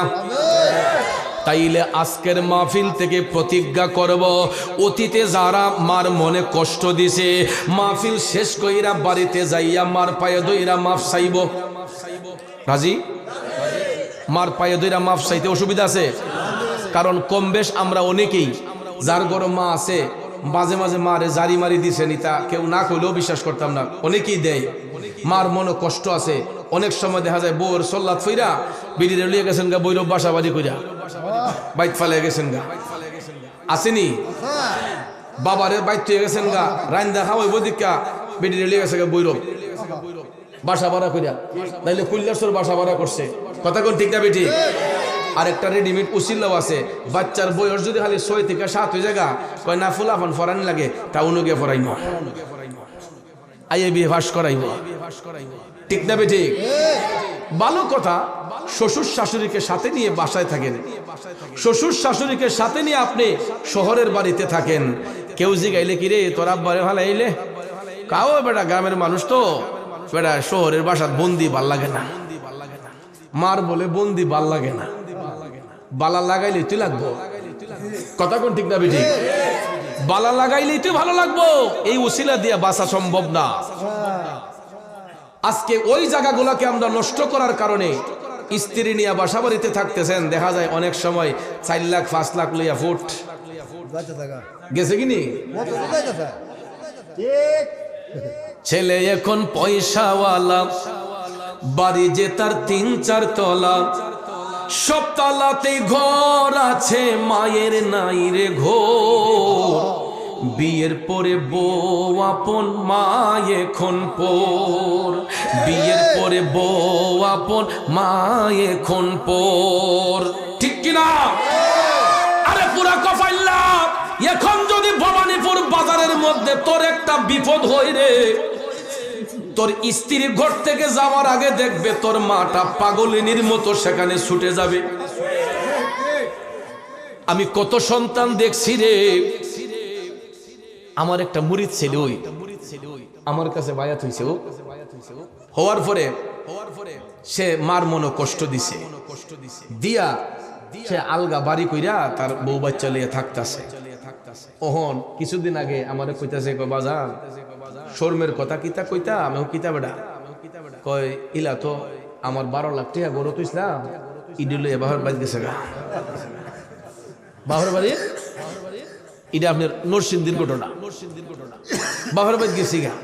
আমি কইতে হন গেছিলাম এলাকার সাহেব সর্দার লইয়া চেয়ারম্যান টেয়ারম্যান লইয়া গেছি, ওহন স্বীকার করছে 8 লাখ নিছে।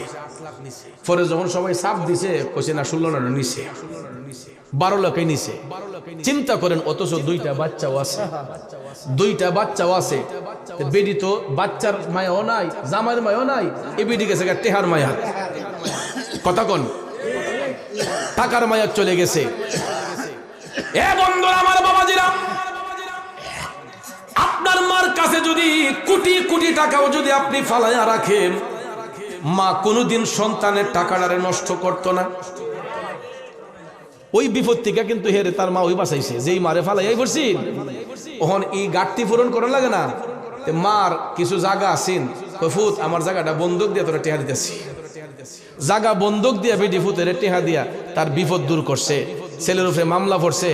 এই মা নিজে যাইয়া জায়গা বিক্রি কইরা কিশোরগঞ্জ কোর্ট থেকে ফুলারে ছড়ে আনছে। তাইলে বউ আফন না মা আফন? তাই বলে বউরে মুড়াই না বার। স্ত্রীকে স্ত্রীর মর্যাদা দিতে হবে, মাকে মার মর্যাদা দিতে হবে, ঠিক না ঠিক? তাই বলে আপনার স্ত্রীকে আপনি অসম্মান করবেন সেটা না। আপনার স্ত্রীর ভরণ পোষণ তাকে যথাযোগ্যভাবে দিতে হবে, কারণ সে আপনার অর্ধাঙ্গিনী, আপনার দেহের অংশ, কথা কোন ঠিক কিনা? আপনি স্ত্রীর মর্যাদা স্ত্রীকে দিতে হবে, মা বাবার সম্মান, মা বাবার মর্যাদা তাদেরকে দিতে হবে, ঠিক কিনা বলেন? এই জন্য ভাইয়ারা আমার, পিছনে তোমরা কয়েকটা পোলা পান, তোমরা ডিস্টার্ব করতেছো বাবা, এটা ভালো না। তোমরা কি মার সন্তান না? ওই পিছনে পিছনে ওই লাল গেঞ্জি কে বলা মুরব্বীর কাছে যে বসা। এতক্ষণ কিন্তু মাহফিলের পরিবেশটা খুব শান্ত ছিল, প্রত্যেকটা মানুষের চোখে পানি ছিল। এখন কিন্তু এই মানুষগুলার শয়তানে ভর করছে। একটু দুরূদ শরীফ পড়েন, আল্লাহুম্মা সাল্লি সাইয়্যিদিনা মুহাম্মাদ, আল্লাহুম্মা সাল্লি আলা মুহাম্মাদ নবী শাফি মাওলানা। যেই কথাটা বলতে চেয়েছিলাম বাবাজিরা, একটু সময় দিবেন, কারণ আমি আপনার এলাকার মেহমান, আপনারা মেজবান। মেজবানের দায়িত্ব হলো মেহমানকে ইজ্জত করা। আর আমার যে আনছে আমার ফারুক ভাই, সুহেল ভাই, এমনি তো আনছে না, আমি ওয়াজ করার পরে আমারে কিছু আদিয়া তোফা দিত না, তাইলে আমারও তো বেড়াইতে এই হবিগঞ্জ থেকে দাওয়াত করে আনছে দুই একটা কথা শোনার জন্য, ঠিক না ঠিক? ওহন মেজবানে যদি আউলা জাউলা করে তে মেহমান রূপাইব কি? তো মেজবানদের দায়িত্ব হইল মেহমানদের ইজ্জত করা। তো ইজ্জত কি মানছে মুরাইয়া করে না ভালোবাসা দিয়ে করে? তা আপনারা তো ভালোবাসা দিতে হইবে, একটু মনোযোগী হইতে হবে, কারণ শ্রোতার আকর্ষণে বক্তার বক্তব্য, ঠিক না ঠিক? মানে আমি যতই সুরেলা কণ্ঠে ওয়াজ করি, আপনার মন যদি থাকে প্যান্ডেলের বাহিরে একজন আরেকজনের মধ্যে, তাইলে তো বক্তার ওয়াজের কোনো তাসির আসবে না। বাবাজিরা আমার, বন্ধুরা আমার, যেই কথাটা বলতে চেয়েছিলাম, মৃত্যুর আগের দিন পর্যন্ত সন্তানগুলা মার গোলামি করলে একটা ফুটা দুধের ঋণ কেউ শোধ করতে পারবে না। বিদায় হাদিস শরীফের মধ্যে দ্বিতীয়বার আমার নবী মাকে সম্মানিত করেছেন। এবার আসুন সামনে যাই, তৃতীয়বার আমার রসুল সাহাবীর প্রশ্নের জবাবে আবারও মার সম্মান দিয়েছেন। এটা কেন? এই জিনিসটা বলে আলোচনা শেষের দিকে চলে যাবে। 3 নম্বর কারণ হলো, আমরা বাচ্চাগুলা যখন মার দুধ পান কইরা বয়সটা যখন 3 থেকে 4 বছর হয়, 2.5 থেকে 3 বছর হয়, তখন তো কোনো বাচ্চা কোনো প্রতিষ্ঠানে ভর্তি হয় নাই, নাকি হইছে? কিন্ডারগার্টেনে ভর্তি হইলো 4 বছর 5 বছর লাগে, কথা কোন ঠিক না? মক্তবে ভর্তি হইতে হলো 4-5 বছর লাগে। কিন্তু দেখবেন পৃথিবীর কোন বিদ্যালয়ে আমরা ভর্তি হওয়ার আগে সন্তানগুলা ভর্তি হয় মায়ের বিদ্যালয়ে। কারণ বয়সটা যখন 2.5 থেকে 3 বছর হয়, ওই বাচ্চা দেখবেন মুখের মধ্যে কথা বলতে চেষ্টা করে কিন্তু পেছ লাইগা যায়। অনেক সময় দেখবেন আমাদের পৃথিবীর সর্বশ্রেষ্ঠ শিক্ষক, আমাদের গর্ভধারিণী মা, ওই বাচ্চারে কোলে পিঠে কইরা গালে মুখে চুম্বন দিয়া আব্বা ডাক শিখায়, আম্মা ডাক শিখায়, ভাই ডাক শিখায়, বোন ডাক শিখায়। এ বন্ধুরা, বাবাজিরা, এই জন্য নবীজি 3 নম্বর কারণে মারে সম্মান দিলেন। এই কারণে, কারণ পৃথিবীতে একটা সন্তানের সর্বপ্রথম অভিভাবক হলেন তার গর্ভধারিণী মা। এই জন্য বাংলারে বলা হয় মাতৃভাষা, ঠিক না ঠিক? এখন কথা হলো, কেন বাংলাকে মাতৃভাষা বলা হয়? কেন বাংলাকে মাতৃভাষা বলা হয়? এই ভাষাকে প্রতিষ্ঠা করার জন্য 71-এর মুক্তিযুদ্ধ হয়েছিল, কথা কোন ঠিক কিনা? বন্ধুরা আমার, বাবাজিরা, এই মায়ের ভাষাকে প্রতিষ্ঠা করার জন্য লাখো লাখো বাঙালি বুকের তাজা রক্ত ঢেলে দিয়ে এই দেশকে স্বাধীন করেছিলেন, ঠিক কিনা কম? একটা মাত্র কারণ হলো মায়ের ভাষাকে প্রতিষ্ঠা করার জন্য, স্বাধীনভাবে আমরা কথা বলার জন্য, মার ভাষায় কথা বলার জন্য, এই বাংলা ভাষায় কথা বলার জন্য মুক্তিযুদ্ধ হয়েছিল, ঠিক না ঠিক? এবারে বন্ধুরা আমার, বাবাজিরা, এই জন্য বাংলাকে বলা হয় মাতৃভাষা। ইন্ডিয়ানদের মাতৃভাষা ইন্ডিয়ান ভাষা, পাকিস্তানিদের মাতৃভাষা পাকিস্তানি ভাষা, ইউরোপিয়ানদের মাতৃভাষা ইউরোপিয়ান ভাষা, ইটালিয়ানদের মাতৃভাষা ইটালিয়ান ভাষা। এন্টার পৃথিবীর মধ্যে যেই মায়ের গর্ভ থেকে সন্তান ভূমিষ্ঠ হয়েছে, ওই মায়ের ভাষা যেই দেশের হয়, আপন সন্তানের ভাষাটাও ঠিক সেই দেশের হয়, ঠিক না ঠিক?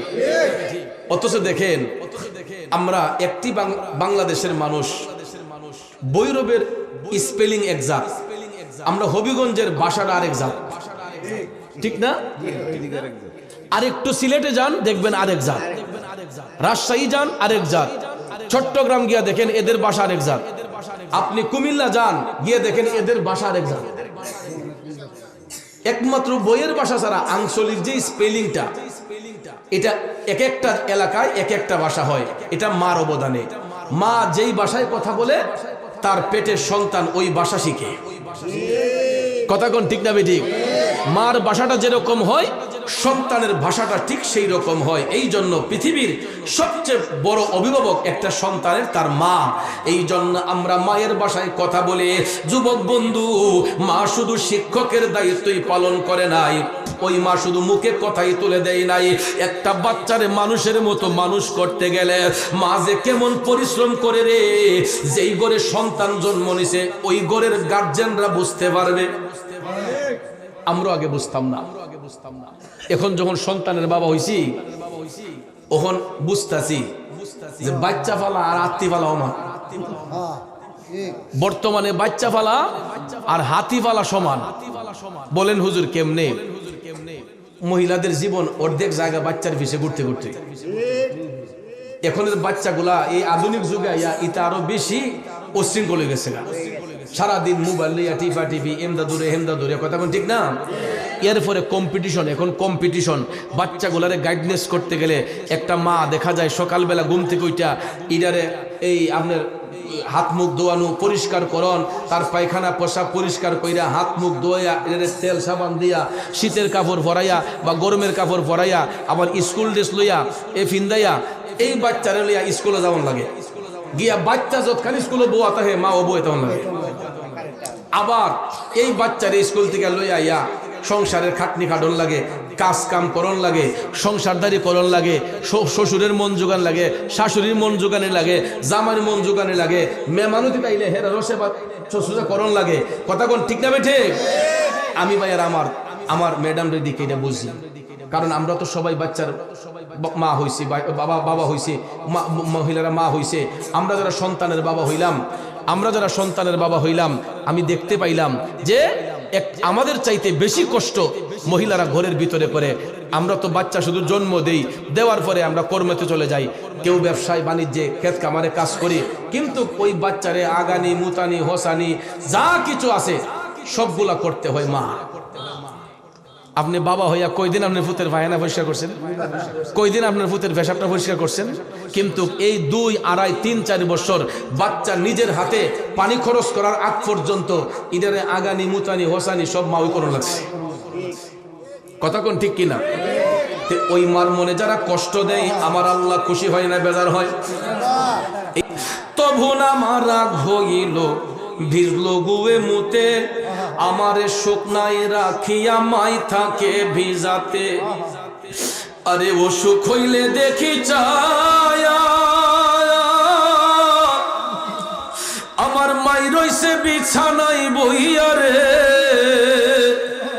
বলে আমায় আল্লাহ যাও গো লয়া সন্তানের নিও না, দুঃখের দরদি আমার জনম দুঃখী মা, গর্ভধারিণী মা জনম দুঃখিনী মা, দুঃখের দরদি আমার জনম দুঃখী মা। বন্ধুরে সন্তানের যদি রোগ হয়, ব্যথা হয়, বিষ হয়, জ্বর হয়, সর্দি হয়, কাশি হয়, দেখবেন মাটা বাচ্চার শরীরটা মরায় আর কয় আল্লাহ আল্লাহ গো আমারে নিয়ে যাও, আমার বাচ্চাটারে তুমি বাঁচাও। কথা কোন? গত কিছুদিন আগে যে রাজধানী ঢাকায় একটা ভবনে আগুন লাগছিল, আমরা দেখছিলাম না? আপনারা দেখছেন? আপনার কিছু মা বাচ্চাটা যখন বাসায় কর্ম করে খাওয়া, নাইলে বাফির গৃহস্থী আছে যে আল চাষ করে একটা ছেলের গৃহস্থিত লাগাই দিই, হ্যাঁ? কিন্তু আমার বাবার আদর্শ ছিল যে ফুত একবেলা কম খাইও, এরপর পড়ালেখা চাইল না, একবেলা কম খাইলেও এরপর পড়ালেখা চাইল না। আমার মারও আমার আব্বা কইয়া গেছে যে আমি মইরা গেলেও আমার ফুলাফান্ডিরে মানুষ কইল, পড়ালেখা করাইও। চিন্তা করেন আমার বাবা মারা যাওয়ার পরে আমার মা আমরা 6টা ভাই বোনে নিয়া তখনই শহরে চলে আসছিল, হবিগঞ্জ শহরে। আইসা যে গ্রামে থাকলে গ্রামের পরিবেশে মানুষের লোকের শরীর যদি খারাপ হয়ে যায়, চেয়ারম্যানের ফুট অনেকে টাইম না নিব, সঙ্গগুলো যদি খারাপ হয়ে যায়, এই জন্য আম্মা আমরারে নিয়ে শহরমুখী হইয়া আমরারে মানুষ করছে, আজকে পড়াশোনা করাইছে। 4টা ভাই আমরা 2টা বোন, এক একটা মানুষ এক একটা জায়গায় সেটিং, এবং উচ্চ কর্মকর্তা হিসেবে। তো আলহামদুলিল্লাহ আমারে আল্লাহ রহমতে দিছিল মাদ্রাসা। তো ছোটবেলা থেকেই মাদ্রাসা পড়ার শখ ছিল। তা আমার নানা হুজুরেরও এজাজত ছিল আমার মাদ্রাসা পড়াইবার লেগে। তা আমার আজকে মাদ্রাসা দেওয়ার কারণে সামান্য কিছু এলেম অর্জন করছি। এটা সারা দেশ বিদেশে যখন আলোচনা করতেছি এই এলেমের গুণে। কথা কোন ঠিক না বেঠিক? আজকে এখানে আমাকে ফারুক ভাই দাওয়াত করছে, সোহেল ভাই দাওয়াত করছে, কারণটা কি? আমি কোরআন হাদিসের কিছু কথা জানি দীঘা আপনাদেরকে বলার জন্য আমার দাওয়াত করছে। আমার মতো কত ফুলাফান দেখেন রাস্তাঘাটও ঘুরতেছে, আসে না বাবা? কিন্তু আজকে আমার জন্য শত শত মানুষ এখানে জাগ বেঁধে বসে আছেন আমার কথা শোনার জন্য, গ্রহণ করার জন্য। এটার পিছনে অবদানও আমার মা। আজকেও যখন আমি কইছি আম্মা ভৈরব ভবানীপুর এলাকায় মা ফিরে যাব, আম্মা কইতাছে ফুত রাস্তাটা ভালো নি, চুরি ডাকাতির সমস্যা আসেনি? রাস্তাঘাটের পরিবেশ পরিস্থিতি কেমন? কই পুত্রে, তোমারে যারা দাওয়াত করছে হেরারে কইও তো তোমার যাবার সময় আজ্ঞাই দিবার লাগিয়া। কারণ দেখেন, আপনি ঘর থেকে বাইরে আপনার মা যেমন আপনার টেনশন করে, আমরা তোমার সন্তান আজকে ঘর থেকে বাইরেছি। আমার স্ত্রী আমার একবার কইছে না যে কমিটির বাইরে কইেন, ফারুক বাইরে কইেন যে আপনার আগ্রহী দিত, সোহেল বাইরে কইন আগ্রহী দিত, কিন্তু আমার মা কিন্তু ঠিক হয়ে আমারে কইছে যে ফুত তোমার হেরা কমিটির লোকের কইও তোমার আগে দেয়। কারণ দেখেন, মা চিন্তা করে বাচ্চার গায়ে কোনো আঘাত নিয়ে আসে, বাচ্চার কোনো সমস্যা নেই হয়। এরে বন্ধু, এখন পর্যন্ত রাত 2টা, 2:30, 3টা হয়, আমার মোবাইলের মধ্যে কেউ রিংটোন বাজায় না। হঠাৎ করে রাত্রে 1:30, 2টা, 2:30টার সময় মোবাইলের মধ্যে শব্দ শোনা যায়। এত রাতে কে আমার মোবাইলে রিংটোন বাজাইল? আমি তাকাইয়া দেখি গো, আমার পৃথিবীর শ্রেষ্ঠ বন্ধু আমার মা টেলিফোনের মধ্যে রিং বাজাইতেছে। আমি রিসিভ কইরা সালামটা দেয়া কই, কি গো আম্মা, আপনার না হাই প্রেশারের রোগী, ডায়াবেটিসের রোগী, আপনি কি এখনো ঘুমান নাই? আম্মা ডাক দেয়া কই, পুত্রে তুমি নিরাপদ জায়গায় না যাওয়া পর্যন্ত কেন যেন চোখের মাঝে ঘুম লাগে না। বাচ্চাটা নিরাপদ জায়গায় না যাওয়া পর্যন্ত মা বিছানার মধ্যে পিঠ লাগায় না রে। শুধু আমার মা নয়, সমাজের প্রত্যেকটা সন্তানের মা তার জাদুমণি মার চোখের আড়ালে থাকলে একটা মা ঠিক মতো খায় না, ঘুমায় না, শুধু একটু বরবর শুধু বাইরে শুধু ছেলেটারে কয় রে হেরে ফোন দেস না, দেওয়াস না, কই আছে? গরমে থাকলে কয় কি গো তোর বাইরে ফোন দেস না, দেওয়াস না, কই আছে? আমার ফুট কই আছে, দেওয়াস না, কোনো বিপদ নি হয়। কথা কোন ঠিক না বেটি? আরে ছেলে যদি কোথাও যায় মার মনে শান্তি নাই, কখন আসবে জাদু ফিরিয়া? মাগো মাসের শীতে মাই রইছে মোর বসে, নিজে খাইছে না খাইছে কি তাহার হিসাব নাই রে। এমন দরদি ভবে কেউ হবে না আমার মারে। কথা কোন ঠিক কিনা? ও যুবক, পায়ে হাত ধরে বলবো রে, কোনোদিন মার মনে কষ্ট দিবি না, বাবার মনে কষ্ট দিবি না। আজকে একটা জিনিস আমি দেখলাম, প্রবাসীদের সহযোগিতায় এই মাহফিলটা হইতেছে, প্রবাসীদের উদ্যোগে। এই প্রবাস নামটা দেখলে আমার গায়ের রুমগুলা শিহরিত হইয়া ওঠে, কারণ প্রবাস জীবন এমন একটা কষ্টের জীবন। ওই প্রবাসের মধ্যে যেই ছেলেগুলা থাকে রে, এইগুলা কাজ করতে করতে হাতগুলা পাথরের মতো শক্ত হইয়া যায়। কার জন্য? পরিবারের সুখের জন্য, স্ত্রী পুত্রের আরামের জন্য, মা বাবার একটু শান্তি দেওয়ার জন্য। এই বিদেশি ছেলেগুলা প্রবাসের মধ্যে মাথার গাম পায়ে ফালাইয়া হাতরে তামা কইরা ইনকাম কইরা একটা টাকাও তারা বিদেশে রাখে না, প্রত্যেকটা টাকা পাঠাইয়া দেয় বাংলাদেশে পরিবারের মধ্যে, ঠিক কিনা? এরপরেও দেখবে অনেক সময় বাংলাদেশ থেকে টেলিফোন গেছে, কিও তুমি কই আছো? কাজে না বাসায়? কাজে যদি হয় কয়টা কাজটা সাইরা একটু বাসার যাও, কথা আছে। তখনই তার ভিতরে লারা মারে, দেশের খবর কি, আব্বার কি খবর, আম্মার কি খবর, কো আগে। হঠাৎ করে বলছে, ওমু তুই টেনশন করিস না, কান্দিস না, কান্দা কি করবি? আজকে এতটার সময় তোর আব্বা মারা গেছে। অমুক রে, আজকে এতটার সময় তোর মা মারা গেছে।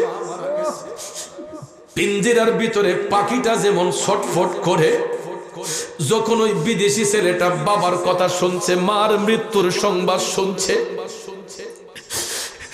মোবাইলের ভিতরে এমন একটা চিৎকার মারছে রে, কে শোনাইলা রে? আমার আব্বা কই? আমি কারে বাবা কইয়া ডাকবো? আমার মা কই? আমি কারে মা মা কইয়া ডাকবো? স্বজনরা সান্ত্বনা দেয়, কান্দিস না, কান্দিস না। ঢেকরাইয়া ঢেকরাইয়া কান্দা কান্দা বিদেশে বালিশটা ভিজায়। ইচ্ছে করলেই টিকিটটা কাটতে পারে না, কফিলডে জানাইতে হয়। তারপরে মায়ের আমার আকামা যদি না থাকে আরো বেজাল, আকামা থাকলেও আবার পাসপোর্ট জমা দিতে হয়। টিকিট কাটতে কাটতে ওইদিকে বাবার লাশ পছন্দরে যায়। বাধ্য হইয়া তখন কই তুই কান্দিস না, টেনশন করিস না, আমরা আছি তো, সবাই মিল্লা জানাজা দিয়া বাবারে দাফন কাফন করে। কিন্তু ওই ছেলেটা জীবিত থাকা অবস্থায় প্রবাস জীবন কাটানোর কারণে অনেক সময় ইচ্ছে থাকা সত্ত্বেও বাবার জানাজা পড়তে পারে না, মার জানাজা পড়তে পারে না। এই জিন্দেগির নামই হচ্ছে প্রবাসের জিন্দেগি। আর শুধু তাই নয়, মা বাবা কেন, কিছু কিছু প্রবাসী আছে রে, সংসারের উন্নতির জন্য, সংসারের হাল ধরার জন্য জিন্দা হইয়া বিদেশে যায়, কফিনের ভিতরে লাশ হইয়া দেশে আসে। এমন লোক আসেনি? গেছে ইনকামের জন্য, হঠাৎ করে দেখা যায় হার্ট অ্যাটাক হয়ে গেছে, হার্ট স্ট্রোক হয়ে গেছে, রুমের ভিতরে বা অফিসের ভিতরে দেখা যায় সঙ্গে সঙ্গে মৃত্যুবরণ করেছে। এমন সময় সংবাদ আসছে দেশে, পরিবারের মানুষগুলা পাগলের মতো, অনেক সময় টাকার কারণে অনেকে লাশ দেশে আনতে পারে না, এই জন্য বিদেশের মধ্যে অনেক প্রবাসীদের লাশ দাফন হয়, ঠিক না বেঠিক? আবার কিছু কিছু লাশ টাকা পয়সা দিয়ে দেশে আনা হয়।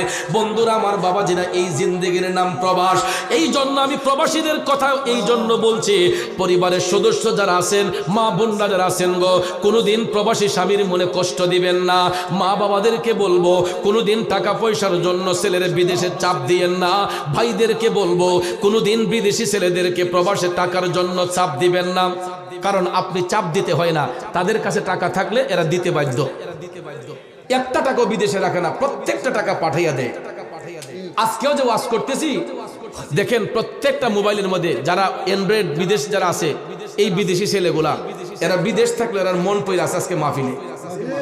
এরা মোবাইলের মধ্যে ওয়াজগুলা শুনতেছে, এরা ফেসবুক লাইভে শুনতেছে, হুজুর রে কই আব্বার লাগে দোয়া করতো, আম্মার লাগে দোয়া করতো। এই মোনাজাতে শরীক হওয়ার জন্য আমার প্রবাসী যুবকগুলা গিয়ে দেখেন আজকে কাজ বাদ দিয়া এরা অপেক্ষা করতেছে কখন মাহফিলের মোনাজাত হবে, মার জন্য বাবার জন্য দোয়া করবে, ঠিক না? তাইলে এই প্রবাসীদের জন্য দোয়া করা দরকার আছে নি? আজকে আমাদের দেশ বর্তমানে যেই পরিস্থিতি, এই দেশের মানুষ একজনের কেল্লা আরেকজনে ফাটাই লইলে, একমাত্র এখনো আমরা আরাম প্রিয়ভাবে দুইলা ডাইল ভাত খাইতেছি। আমাদের প্রবাসীরা টাকা পাঠানোর কারণে আমরা পরিবারগুলা এখনো চল্লা ফিরে খাইতেছি। রাজধানী ঢাকায় গিয়ে দেখেন এখনো মানুষের মধ্যে হতাশ সৃষ্টি হয়েছে। এই শীতের দিনে চেয়ারম্যান সাহেব বাজারও শাক সবজি মাগনা দিলাইছে, বেড়া চাইতেছে খালি তার ডালা খালি করতো, কম টাকা দিয়ে দেখবেন সব দিলাইছে। কারণ শীত সিজনে শাক সবজি বেশি হয়, এগুলার দামও নিয়ন্ত্রণে আসে। কিন্তু এখনো গিয়া দেখেন দেশি আলু কিনতে গেলে, নতুন আলু যেটা বাইরেছে 100 টাকা 120 টাকা। আপনি গিয়া দেখেন কবি, জীবনে উনছি না কবি ফাল্লা দেয় মাইপা বেছে, ফুলকবি বাঁধাকবি ইডিও গিয়া দেখি বাজার এখন ফাল্লা দেয় মাইপা বেছে। 100 টাকা নিচে সবজি নাই। মিষ্টি কুমড়া সারা জীবন দেখছি গুড়ার গুড়া বেচছে, অন মিষ্টি কুমড়া ফাল্লাত মাইপা বেছে। বাবাজি, এমন দিন, শীতের দিন তৈরি তরকারি তাকে নিয়ন্ত্রণে, বাজারে গেলে দেখা যায় এখনো নাগালের বাহিরে। আমরা তো টের পাইতেছি না, যেই ব্যক্তি সংসার চালাইতেছে এবারে টের পাইতেছে। আর বাবার হোটেলে যারা খাইতেছেন, আপনারা তো বুঝতে পারতেছেন না মাসটা কেমনে যাইতেছে। 3 বেলা খাবার পাইতেছেন, টের পাইতেছেন না। আর যেই বাবা সংসার চালাইতেছে, ওই বাবা বুঝতেছে যে নিত্য প্রয়োজনীয় জিনিসের দাম হাতের নাগালের বাহিরে। মানুষ যে 2 ডাইল ভাত খাইবো আরামে, এই সুযোগ আর নাই। খুব কষ্টে দিন কাটাইতেছে মানুষ, কথা কোন ঠিক না বেঠিক? তাইলে বাবাজিরা আমার, বন্ধুরা আমার, মনটারে দিলটারে নরম কইরা মা বাপের খেদমত করা দরকার আছে নিও। যেই বাবাটা দিন রে দিন কয় না, রাতকে রাত কয় না, মাথার গাম পায়ে ফেলে অক্লান্ত পরিশ্রম করে ইনকাম করে, ওই বাবার মনে কোনোদিন কষ্ট দিবেন না যুবক। আমার নবী হাদিস শরীফে 4বার বাবার সম্মান দিয়েছেন এই কারণে, একবার বাবার সম্মান দিয়েছেন এই কারণে, বাবা হইল জন্মদাতা। কারণ আমার মার সাথে বাবার মিলন যদি না হইতো, আমি মায়ের ভবে আসতাম না, মায়ের স্তন থেকে দুধ পান করতাম না, মায়ের আদর সোহাগ ভালোবাসা কিছুই পাইতাম না। একমাত্র পাওয়ার কারণ হলো আমার বাবার কারণ, ঠিক না বেঠে? ওই বাবা শুধু জন্মদাতা নয়, জন্ম দেওয়ার পরে কিছু কিছু বাবা দিনকে দিন বলে না, রাতকে রাত বলে নাই, মাথার গাম পায়ে ফেলে অক্লান্ত পরিশ্রম করে সংসারের হাল দইরা। বাবা দেখবেন এই মাঘ মাসে শীতের মধ্যে, পুষ মাসে শীতের মধ্যে জমিন জায়গা কাদার মাঝে লাইমা খেটারে বাসা দেয়, ফুট আরামে ঘুমাইতেছে। বাপ গিয়া দেখেন চোখের মাঝে মুনি দিতেছে। এরপরে দেখবেন কাজ কাম কইরা উঠাইয়া এবারে সারাদিন পরিশ্রম কইরা 400-500 টাকা পাইলো, ইটা দিয়ে বাজারে গিয়া চাহিদা মতো একটা বাজার করতে পারে না, চাহিদা মতো একটা জিনিস কিনতে পারে না হাতের নাগালের বাহিরে। এরপরও যাওই ইনকাম করে বাজারটা করে বাড়ি তাই না, একলা খায় না, আগে আমার ফুটরে দেও, আমার জিরে দেও। বড় মাছের মাথাটা ইচ্ছে থাকা সত্ত্বেও বাবা খায় না, কয় না আমার ফুটরে দেও, হের ব্রেনটা ভালোই বনে। বড় মাছের মাথা বাবা খায় না, মুরগের রানটা বাবা খায় না, কয় নেও ফুট তুমি খাও। আমরা বোধ খাইছি, বাপে সান্ত্বনা দে ফুটে কয় আমরা খাইছি বেটা জীবনে বোধ, নেও তুমি খাও। নিজে না খাইয়া ছেলের পাতে মুরগের রানটা দিয়া দেয়, কথা কোন ঠিক না বেটি? নিজে না খাইয়া বড় মাছের মাথাটা ছেলের পাতে দিয়া দেয়। মা নিজের হাতে রান্না করে, এবিটির কি ইচ্ছা হয় না মাছের মাথাটা খাইতো, মুরগের রান্না খাইতো? দেখবেন সবাই হাওয়াইয়া পরে ডেগের তলা যে ফেরে তাই লেজ দি কাটা দি ইডই নিয়ামত করিয়া সবুরের সহিত মা খাইয়া কয় আমার ফুট খাও, আমার ফুটে খাইলে আমার খাওয়া হইছে। ইডার নাম হইল মা, ইডার নাম হইল মা। কষ্ট হইতেছে আপনাদের? আলোচনা শেষের দিকে ওই দিন আমার এক ভক্ত আমার একটা মাছ দিছে, আমারে একটা মাছ দিছে, বিলের মাছ। সাপ বাড়ি লইয়ে গেছে, সাপে খাইব। আমার আম্মার দ্বারা লইয়ে গেছে, বিবি সাপ এই বাজানের লেগে মাছটা লইছি। তো মাছটা আম্মারে দেওয়ার পরে আম্মা কি করছে, কাটটা এটা ফ্রিজে রেখে দিছে। তা আমি বাড়িতে গেছি, পরে আম্মা এই মাছ বার করছে। আম্মা ইচ্ছে করলে পারতো না খাইতো, ঈদে বার করছে। আমি করে আরে আমি সারা দেশ ঘুরে খাই। আমার আম্মা মানে কি কিতা করলাম, আম্মা ইরে কিতা কফুত অমুকে দিয়ে গেছিল মাছটা, আমি আর রাঁধছি না, করলে তুমি অমুক দিন বাইতেইবা, আইলে তুমি খাই পাইটা। হাই হাই হাই রে আম্মা, আমি সারাদিন মানুষের বাড়িতে খাই, কত কিছু খাই, আমার মানুষে কত আদর আপ্যায়ন করে। না ফুত, এটা তোমার দিছে, তোমার না খাওয়াই আমি কেমনে খাই না। ইডের নাম হইলে মা। এই জন্য শুধু আমার মা না, প্রত্যেকের মা নিজের বাচ্চার লেগে জীবনটা দিয়ে দেয়। নিজের বাবা বাচ্চার জন্য জীবনটা দিয়ে দেয়, কিন্তু আমরা বড় হইয়া সন্তান গোলা ওই মারে কষ্ট দেই, ওই বাবারে আঘাত দেই।